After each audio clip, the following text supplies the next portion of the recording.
வணக்கம் நேர்களே, வரவேற்பறையில் நம்முடைய சிறப்பு விருந்தினரை சந்திக்க இருக்கிறோம். இன்னைக்கு இருக்கக்கூடிய காலகட்டத்தில் சென்னை மிகப்பெரிய பாதிப்புகளை சந்திச்சிருக்கு. கிட்டத்தட்ட ரெண்டு நாட்கள் பெய்த இந்த கனமழையின் காரணமாக சென்னையே வெள்ளக்காடாக இருந்தது. இப்பொழுது கொஞ்சம் கொஞ்சமாக வெள்ளம் குறைஞ்சிக்கிட்டே இருக்கு. இந்த வெள்ள பாதிப்பு இந்த மாதிரியான பேரிடர் காலங்களில் எப்பொழுதுமே யாரையுமே எதிர்பார்க்காம நம்மளுடைய சக மனிதர்களுக்கு நம்ம தான் உதவணும் அப்படின்னு சொல்லி பல தன்னார்வலர்களும் உதவி கொண்டிருக்காங்க. அப்படி மக்களுக்கு பெருத்த வகையில் உதவி கொண்டிருக்கிற ஒரு சமூக தன்னார்வலர் தான் இன்னைக்கு நம்மளுடைய வரவேற்பறையில் சந்திக்க போகிறோம். சமூக ஆர்வலர் திரு அப்துல் கனி அவர்கள் தான் இன்னைக்கு நம்மளுடைய வரவேற்பறையில் சந்திக்க போகிறோம். வணக்கம் சார். பார்த்துட்டிங்கன்னா சென்னை இதுவரைக்கும் சந்திச்சே இருக்காத ஒரு மிகப்பெரிய வெள்ளத்தை சந்திச்சிருக்கு. யாருமே எதிர்பார்க்காத இது ஒரு விஷயம். நீங்கள் தொடர்ந்து இந்த வெள்ள மீட்பு பணிகளில் ஈடுபட்டுக்கிட்டு இருக்கீங்க. நீங்கள் போயிருக்கக்கூடிய இந்த இடங்களை நீங்கள் பார்த்த அனுபவத்தில் வச்சு எந்த அளவிற்கு சென்னை பாதிக்கப்பட்டிருக்கு? இது அதுதான் எப்படி நம்ம இந்த 100 வருஷத்துக்கு முன்னாடி எப்படி இந்த மழை வந்திருக்கு, அதுமாதிரி ரொம்ப பெரிய லெவலில் ஹியூஜ் லாஸ் இந்த மாதிரி இது வரைக்கும் நம்ம பார்த்ததே இல்லை. அது இன்னும் சரி பண்ணுறதுக்கு it's going to take lot of time. But நம்ம என்னென்னா இதுக்கு ப்ரோஆக்டிவ் மெஷர் எடுத்துருந்துருக்கலாம். ஏன்னா பீயிங் இன்டு கோஸ்டல் அதுக்கப்புறம் ஒரு ப்ரோஆக்டிவ் நிறைய எடுத்துருக்கலாம். அது எடுக்காதது ஒரு பெரிய இதுவு. ஸோ பெரிய அளவில் பாதிப்பு ஏற்பட்டிருக்கு. நீங்கள் தொடர்ந்து இந்த மாதிரி இந்த புவி வெப்பமயமாதல் அதற்கு எதிர்த்து தொடர்ந்து நீங்கள் பல ஆக்டிவிட்டீஸ்லையும் ஈடுபட்டு இருக்கீங்க. ஸோ இந்த கனமழைக்கு மிக முக்கியமான காரணம் என்னவா நம்ம பார்க்கலாம்? இதுக்கு முக்கியமான காரணம் குளோபல் வார்மிங் தாங்க. இதில் எந்த ஒரு மாற்று கருத்தும் இல்லை. இதில் என்ன ஒரே ஒரு ரொம்ப துக்கமான ஒரு விஷயம் அப்படின்னா, இன்றைக்கி படித்தவங்களுக்கும் இதை ரிலேட் பண்ணிக்கவே மாட்டாங்க. நேச்சர் ஏதோ நம்மளது இல்லை மாதிரி அவங்க எல்லாமே நினச்சிட்டு போயிட்டுருக்காங்க. இப்போ நாங்கள் இந்த ரெஸ்கியூ ஆப்ரேஷன் பண்ணிகிட்டு இருக்கும்போது நீங்கள் நம்ப மாட்டீங்க, முடிச்சூர் ஏரியா அந்த ஒரு ஏரியாவுக்கு எனக்கு அவ்வளோ ஷாக்கிங். இருக்க எல்லா கண்ட்ரீஸ்லேருந்து எல்லாமே கால் பண்ணிட்டாங்க. அப்போது ஒரு லேக்கு பக்கத்தில் இருக்குது. நிறைய இடத்துல லேக்கில் வீடு கட்டியிருக்காங்க. அது எல்லாமே படித்தவங்க தான் பண்ணியிருக்காங்க. ஏன் அவங்களுக்கு புரியல, அது ஒரு லேக்கில் நம்ம வாங்கக்கூடாதுன்ட்டு அவங்களுக்கு தெரியணும். ஸோ அந்த மாதிரி விஷயங்கள் நடந்திருக்கு. அதுக்கப்புறமா பேலன்ஸ் இல்லை. இன்றைக்கி பேலன்ஸ் இல்லாதனால நம்ம என்னென்னா அப்படியே கன்சியூம் பண்ணிகிட்டே இருக்கோம். எவ்வளோ நேரம் நம்ம கன்சியூம் பண்ணிகிட்டு இருப்போம். நம்ம அது பேலன்ஸ் பண்ணோம். அந்த பேலன்ஸ் இல்லாதனால தான் இதுக்கு காரணம். இன்றைக்கி பார்த்தீங்கன்னா பசுமை ரொம்ப குறைஞ்சிட்டு வருதுன்னா 5% தான் பசுமை இருக்குது. இப்போ 33% வேணும். அது இல்லாமல் ஸ்டாட்டிஸ்டிக்ஸ் என்ன சொல்லுது, இன்னும் அதிகமாக வேணும் அப்படின்னு சொல்லுது. அதுக்கப்புறமா இருந்த லேக்கு நம்ம சென்னை ஃபுல்லாக உங்களுக்கு நிறைய லேக்ஸ் பார்க்கலாம். இன்றைக்கி அதெல்லாம் லேக்கு, சின்ன சின்ன பாண்ட் எல்லாமே நம்ம என்ன பண்ணிடுறோம், அதெல்லாம் மூடிடுறோம். ஸோ அந்த காலத்துலலாம் என்ன பண்ணுவாங்கன்னா, ராஜா எல்லாம் என்ன பண்ணுவாங்கன்னா பதவிக்கெல்லாம் வரும்போது குளம் வெட்டுவாங்க, மரம் வைப்பாங்க. இன்றைக்கி என்ன பண்ணுறோன்னா அந்த குளத்தெல்லாம் நம்ம பிளாட்டாக மாற்றிட்டு வரோம். ஸோ அந்த மாதிரி எல்லாம் பண்ணால் அது ரொம்பவே ஒரு இது. படிக்காதவங்க தெரியறதில்ல, பட் அவங்க இந்த நேச்சருக்கு ரொம்பவே சப்போர்ட் பண்ணுறாங்க. பட் படித்தவங்க நம்ம என்ன பண்ணுறோம் அப்படின்னா தெரியாமல் மரத்தை வெட்டுறது, இன்னும் இடம் கிடச்சா அந்த இடத்த ஒரு சின்ன ரூம் போடலாமா அப்படின்ட்டு இது பண்ணிகிட்ருக்காங்க. ஸோ வீட்டுக்கு முன்னாடி அந்த ஒரு கம்யூனிட்டி இருக்குன்னா அந்த கம்யூனிட்டிக்கு இருக்க லெவலுக்கு நம்மளுக்கு தண்ணி லெவல் வேணும். அதுக்கு பாண்டு, லேக்கு, இந்த மாதிரி பசுமை அதெல்லாமே ரொம்ப இம்பார்ட்டண்ட்டான. கண்டிப்பாக எந்த அளவுக்கு நம்ம இயற்கைக்கு எதிராக நடந்துக்கிறோமோ அந்த அளவுக்கு விளைவுகளை நம்ம சந்திக்கணும் அப்படிங்கிறதுக்கு ஒரு மிகப்பெரிய எடுத்துக்காட்டை இந்த சென்னையில் பெய்த இந்த பெரு வெள்ளம் அப்படின்னு கூட சொல்லலாம். நீங்கள் சொன்னது பார்த்தா இந்த சென்னை புறநகர் பகுதிகளெலாம் கடுமையான பாதிப்புக்கு உள்ளாகி இருந்தது. ஸோ அங்கே இருக்கக்கூடிய பகுதியில் இருக்கக்கூடிய மக்கள்லாம் கிட்டத்தட்ட 2 நாளாக சாப்பாடு இல்லாமல் எதுவுமே கிடைக்காம ரொம்பவே வருத்தப்பட்டுக்கிட்டு இருந்திருப்பாங்க, ரொம்ப கஷ்டப்பட்டுட்டு இருந்திருப்பாங்க.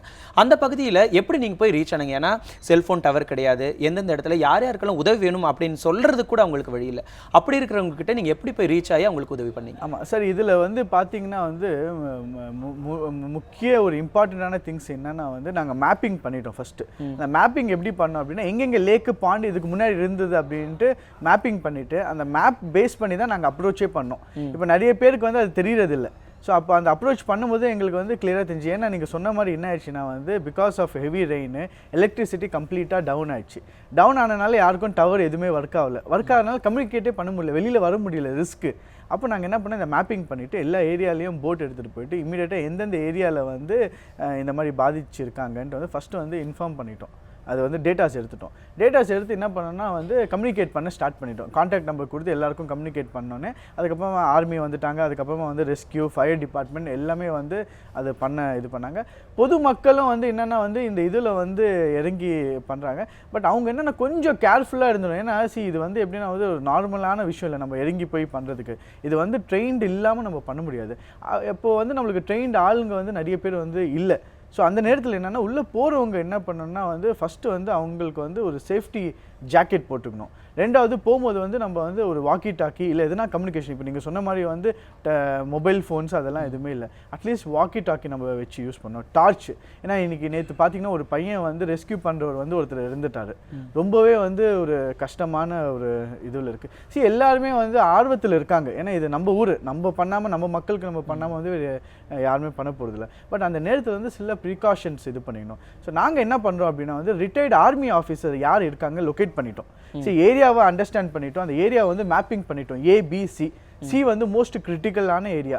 அந்த கிரிட்டிக்கலான ஏரியாவில் வந்து நம்ம என்ன பண்ணிட்டோம் அப்படின்னா அந்த ஏரியாவுக்கு பக்கத்தில் ஒரு சின்ன கேம்ப் மாதிரி போட்டுட்டு ரிட்டையர்டு ஆர்மி ஆஃபீஸர் NDRF பர்சனை கொண்டு வந்துட்டு யார் யார் உள்ளே போகணும் அப்படின்ட்டு எத்தனை பேர் உள்ளே இருக்காங்கன்னு பார்த்துட்டு அவங்கள வந்து மீட்டு இது வரதுக்கு என்ன பண்ணோம், ஃபிஷர்மேன் ஒரு ஃபிஷர்மேன் இருக்கிறா. அதுக்கப்புறம் போட் செயில் பண்ணுறதுக்கு, ஏன்னா அவன் இல்லாமல் நம்ம செயில் பண்ண முடியாது. அப்புறம் அவங்க ரெஸ்கியூ பண்ணி கொண்டு வரதுக்கு ஆளுங்க. ஸோ போகும்போது அவனுக்கு என்ன பண்ணுறான், அவன் கையில் ரோப்பு, அதுக்கப்புறமா மற்ற சேஃப்டியான திங்ஸு, அதுக்கப்புறமா வந்து சில மெடிசன்ஸு, அதுக்கப்புறமா எமர்ஜென்சி திங்ஸ். அப்போ அவங்க போகும்போது என்ன ஆகுதுன்னா அந்த சுச்சுவேஷனை பார்த்துட்டு அண்டர்ஸ்டாண்ட் பண்ணி ரியாக்ட் பண்ண முடியுது. இல்லைன்னா என்ன ஆயிடுதுன்னா ஏதோ போட்டு சவாரி போயிட்டு வர மாதிரி இருக்குது. ஸோ அந்த ஒரு இது. ஸோ சேஃப்டி வந்து ரொம்ப ரொம்ப இம்பார்ட்டன்ட். உள்ளே போகிறவங்க சேஃப்டி இம்பார்ட்டன்ட். இப்போ நீங்கள் சொன்ன மாதிரி ஃபுட்டு வந்து ஆமாங்க, ஏன்னா ரொம்ப பாதிப்பு. இதில் வந்து நிறைய பேருக்கு வந்து தெரியல எங்கே கிரிட்டிக்கலாக இருக்குது அப்படின்ட்டு தெரியல. அதை அண்டர்ஸ்டாண்ட் பண்ணும்போது நிறைய பேர் எடுத்துகிட்டு போகிறாங்க. ஒரு லாஸ்ட் ஃபியூ டேஸ் அந்த மாதிரி இருந்தது. இப்போ வந்து நாங்கள் நேற்று வந்து இவங்க அந்த ஜீட்டோ அப்படின்ட்டு ஒரு ஜெயின் ஆர்கனைசேஷனோட சேர்ந்து இது பண்ணினோம். அவங்க பார்த்தீங்கன்னா ஃபுட்டு வந்து சமைச்சிட்டே இருக்காங்க. வண்டி வருது, எல்லா இடத்துல டிஸ்ட்ரிபியூட் பண்ணுறாங்க. ஸோ ஃபுட் வந்து நேற்றுலேருந்து கொஞ்சம் இதுவாகிட்டு இருக்கு. பட் இது நான் சொல்கிறது வந்து ரெஸ்கியூ பண்ண இடத்துல. இப்போ இன்னும் ரெஸ்கியூ பண்ண வேண்டிய இடம் இன்னும் நிறைய இருக்குது. இப்போ நேற்று வந்து இன்னொரு விஷயம் என்னென்னா வந்து நேற்று வந்து இந்த கோட்டூர்புரம் பிரிட்ஜ் பக்கத்தில் போயிட்டு இருந்தோம். அப்போ ஒரு நல்ல ஒரு இது என்னென்னா வந்து உங்கள் News 7 சேனலில் சஞ்சீவியும் அங்கே போயிட்டு இருந்தாங்க. போய் உள்ள டீப் போய் பார்க்கும்போது இன்னும் நிறைய பேர் இருக்காங்க. அவங்களுக்கு எல்லாம் என்னன்னா நம்ம உயிருக்கு மேலே வந்து இம்பார்ட்டன்ட் வேறு எதுவுமே இல்லை. நிறைய பேர் பயப்படுற ஒரே ஒரு விஷயம் என்னென்னா வீட்டில் வந்து பணம் இருக்குது, வீட்டில் வந்து ஜுவல்ஸ் இருக்குது. அந்த ஜுவல்ஸும் பணமும் சேவ் பண்ணும் அப்படின்னு அவங்க உயிரை வந்து ரொம்ப ரொம்ப ரிஸ்கில் வந்து வச்சுட்டு இருக்காங்க. ஏன்னா வந்து எனி டைம் பில்டிங் வந்து கொலாப்ஸ் ஆகிறதுக்கான ஒரு வாய்ப்பு இருக்குது. ஆல்ரெடி வீடு எல்லாமே லேக்லேயோ பாண்ட்லேயோ கட்டியிருக்காங்க. அப்போ கீழே எல்லாமே என்னென்னா வந்து களிமண். அப்போ அந்த மண் என்ன பண்ணும், ஒரு லெவலுக்கு மேலே போகும்போது என்னென்னா வந்து ஏன்னா ஊறிட்டே இருக்குது இல்லையா, அப்போ என்ன ஆகுனா வந்து அது அவங்களுக்கு கீழே இழுக்கும். அப்போ கொலாப்ஸ் ஆகிறதுக்கு வாய்ப்பு. இப்போ கொலாப்ஸ் ஆயிடுச்சுன்னா கம்ப்ளீட்டாக வந்து நம்மளுக்கு ஹெவி லாஸ் இருக்கும். அப்போ அந்த லாஸ்லேருந்து நம்ம மீட் எடுக்கிறதுக்கு இன்னும் நம்மளுக்கு ரொம்ப கிரிட்டிக்கலாக இருக்கும். ஏன்னா மழையும் வந்து கண்டினியூஸாக வந்துட்டுருக்கு. அதனால் என்ன இம்பார்ட்டன்ட்னா வந்து அவங்க இருக்க இம்பார்ட்டன்ட் திங்ஸு லைக் அவங்க டாக்குமெண்ட்டோ இந்த பணமோ இந்த ஜொல்லி எடுத்துகிட்டு தயவுசெய்து வெளியில் வந்துடுங்க. வெளியில் வந்துட்டு சேஃபான பிளேசஸ் இருக்குது. சென்னையிலே இருக்கணுனால சேஃபான பிளேசஸ் இப்போ சேத்பட்டு, எக்மூர் அந்த மாதிரி ஸ்டில் சேஃபான பிளேசஸ், அங்கே போய் இருந்துக்கலாம். ஸோ அந்த ஒரு விஷயங்கள் தான். கண்டிப்பாக உயிரை விட வேறு எதுவுமே பெருசு கிடையாது. ஏன்னா நாளைக்கு பணம் இப்போ இல்லைன்னா நாளைக்கு கூட சம்பாரிச்சிக்கலாம், நகை இல்லைன்னா நாளைக்கு கூட வாங்கிக்கலாம். அப்படியே உங்களுக்கு அது தேவைனாலும் அது எல்லாத்தையும் எடுத்துட்டு பாதுகாப்பான இடங்களுக்கு போங்க. நேர்களே, அவர் பார்த்த அந்த அனுபவிச்சு அந்த விஷயத்த சொல்கிறாரு. கண்டிப்பாக நீங்கள் அதை யூஸ்ஃபுல்லாக பயன்படுத்திக்கணும் அப்படிங்கிற ஒரு அறிவுரையோடு இப்போ வந்து புறநகர் பகுதிகளில் வந்து மிக கடுமையான பாதிப்புகள். அதே சமயத்தில் பார்த்துக்கிட்டிங்கன்னா சென்னையுடைய மத்திய பகுதிகளில் வந்து சில இடங்கள் வந்து பாதிப்புக்கே ஆளாக்கல போன மழைக்கு. ஆனால் இப்போ 2 நாளைக்கு முன்னாடி பெஞ்ச இந்த மழைனால பல இடங்களும் முழுக்க சென்னையை முழுகிடுச்சு அப்படின்னு சொல்லி இந்த சைதாப்பேட்டை, அதுக்கப்புறம் இந்த கீழ்ப்பாக்கம், பெரம்பூர் போகிற அந்த பேரக்ஸ் ரோடு, இந்த மாதிரி பல இடங்களும் அந்த மாதிரியான இடங்களுக்கு மக்கள் வந்து, ஏன்னா அங்கே எல்லாமே கொஞ்சம் டஞ்சனான ஏரியா. ஸோ அந்த மாதிரி டஞ்சனான ஏரியாக்களை நீங்கள் எப்படி கஷ்டப்பட்டு அந்த இடத்துக்கு போனீங்க மக்களை பார்க்க? சார் ரொம்பவே டஃப்பான ஒரு விஷயம் சார். இது எப்படின்னா சார், இப்போ வந்து டீப் உள்ளே போக பார்த்தீங்கன்னா வந்து சில நேரத்தில் வந்து எங்களுக்கே பயமாக இருக்குது. அது இல்லாமல் வந்து இதில் வந்து க்ரூஷியலான விஷயம் என்னன்ட்டு பார்த்தீங்க அப்படின்னா வந்து பீப்புளை ரெஸ்கியூ பண்ணுறது ப்ராப்ளம் இல்லை. ஏன்னா போட் இருக்குது, ஃபிஷர்மேன் பீப்புள் வராங்க, ஆர்மி பீப்புள் இருக்காங்க, அவங்கள வச்சு ரெஸ்கியூ பண்ணுறது வந்து ரிஸ்க் இல்லை சார். என்ன கிரிட்டிக்கலான ஒரு பெரிய சேலஞ்சஸ் இருக்குது அப்படின்னா பார்த்தீங்கன்னா ப்ரெக்னென்ட் லேடி, நிறைய ப்ரெக்னென்ட் லேடிஸ், அவங்க அந்த ப்ரெக்னென்ட் லேடி, அதுக்கப்புறமா வந்து ரொம்ப வயசானவங்க, சிக் பேஷண்ட்டு, டயாலிசிஸ் பண்ண வேண்டிய பீப்புள். ஸோ இந்த மாதிரி ஆட்களை வந்து கொண்டு வரதுக்கு வந்து ரொம்ப ரொம்ப கடினமாக இருக்குது. ஏன்னா போட் வந்து என்னென்னா நார்மல் போட் ஆகுது. அப்போ இந்த நார்மல் போட்டில் வந்து அவங்கள எடுத்துட்டு மேலே மாடியில் இருக்காங்க அப்படின்னா லிஃப்ட் ஒர்க் ஆகாது. அவங்களை எப்படி எடுத்து இது பண்ணுறது? அதுவும் நிறைய லேடிஸ் வந்து சரி அவங்களுக்கும் ஒரு ஒரு இது இருக்கும் இல்லையா, நம்ம வந்து ஒரு என்னதான் ரெஸ்கியூ பண்ணாலும் சில வழிமுறை இருக்குது. அப்போ அதெல்லாம் வந்து தான் வந்து எங்களுக்கு ஒரு கஷ்டமான இருக்குது தவிர்த்து மற்றபடி உள்ளே போகிறது இது பண்ணுறது எந்த ஒரு இதுவும் இல்லை. வேசர்பாடியில் என்னென்னா வந்து அந்த சில ஒரு நேற்று பார்த்தீங்கன்னா வந்து கொஞ்சம் இந்த பவர் சப்ளை கொடுத்துருந்தாங்க. அந்த நேரத்தில் வந்து கொஞ்சம் லைட்டாக வந்து அந்த வாட்டரில் போகிற மாதிரி இருந்தது. அந்த மாதிரி சம்டைம்ஸ் அந்த ரிஸ்க் இருக்குது. பட் மற்றபடி வேறு எதுவுமே இல்லை. பட் மேஜராக என்னென்னா போகிறவங்க வந்து ட்ரெயின்டாக இருந்தாங்க அப்படின்னா எப்படி ஹேண்டில் பண்ணுவோம்? ஒரு சுச்சுவேஷன் வந்து நம்ம சேஃப்டியாக இல்லைன்னா நம்ம பண்ண முடியாது. நிறைய பேர் என்ன பண்ணுறாங்க அப்படின்னா நானும் போகிறேன் அப்படின்ட்டு வந்து உள்ளே போகிறாங்க. போயிட்டு வந்து அவங்களால வந்து என்ன பண்ணுறாங்கன்னா குதிக்கிறாங்க. குதிச்சு பார்த்தா தண்ணி இவ்வளோ தூரம் இருக்குது. ஸோ அந்த நேரத்தில் வந்து அவங்கள காப்பாற்றுறதுக்கான ஒரு டீம் போகிற மாதிரி இருக்குது. ஸோ மோஸ்ட்டாக என்னென்னா வந்து அவங்கெல்லாம் வந்து கொஞ்சம் பேக் எண்டில் இந்த ஸ்கூல்ஸ் காலேஜஸ்ஸு இந்த மண்டபத்தில் வந்து அவங்களெல்லாம் ரெஸ்கியூ பண்ணி கொண்டு வந்திருக்காங்க.